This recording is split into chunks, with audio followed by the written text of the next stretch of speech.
৩ দিন ধরে বৃষ্টি না হওয়ায় সিলেটে বন্যা পরিস্থিতি কিছুটা উন্নতি হয়েছে। শহরের বিভিন্ন এলাকা থেকে পানি নামছে। ঘরবাড়ি থেকে পানি নামলেও ক্ষত চিহ্ন এখনও সর্বত্র। তবে নিম্ন অঞ্চলে এখনও পানিবন্দী হাজারো মানুষ।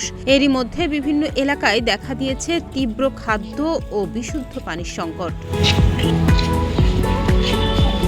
বন্যার্তদের অভিযোগ, সরকার থেকে যে ত্রাণ সহায়তা দেওয়া হচ্ছে তা পর্যাপ্ত নয়। বন্যার কারণে কাজকর্ম না থাকায় পরিবার পরিজন নিয়ে মানবেতর জীবনযাপন করছেন তারা। প্রথম ঈদের দিন আমরা কিছু খানি টানি পাই নাই। ঈদের দিন এখানে খানি টানি পাই না, আমরা খুব কষ্টে চলছি। ঈদের বাদের দিনও পাই নাই। আর কালকে তো সরকার তো পাইছি, খিচুড়ি পাইছি, আখনি পাইছি। তবে সংশ্লিষ্টরা বলছেন বন্যা কবলিত এলাকায় পর্যাপ্ত ত্রাণ সহায়তা দেওয়া হচ্ছে।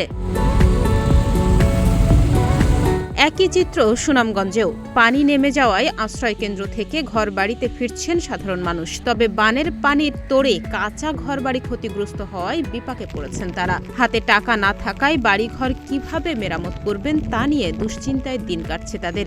এমন অবস্থায় সরকারি সহযোগিতা চান বানভাসীরা।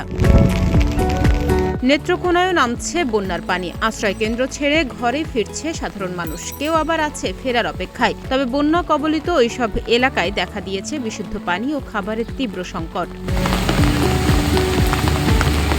এদিকে গাইবান্ধার নদ নদীর পানিও কমছে। তবে সদর, ফুলছড়ি ও সুন্দরগঞ্জ উপজেলার বেশ কয়েকটি এলাকায় নদী ভাঙন শুরু হয়েছে। এতে আতঙ্ক বিরাজ করছে তিস্তাপাড়ের মানুষের মধ্যে।